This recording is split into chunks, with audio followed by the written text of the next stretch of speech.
You know, we've had computers our whole lives, so we just take this for granted, their general purpose nature, but it's really kind of amazing.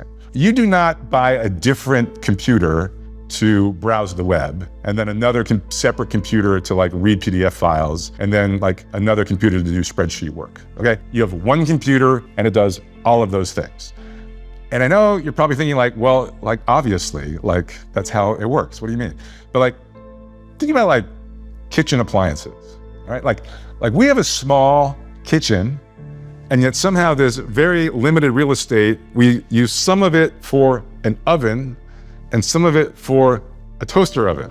These two things do the same thing. Like they both warm up food. It's just like one is better for bagels and like one is better for like steaks. So we use up two different parts of our kitchen with this almost identical functionality. And this is not unrelated to why computer science is in fact an academic discipline and toaster science is not. Toasters, that is the narrow application of general purpose ideas from physics and engineering.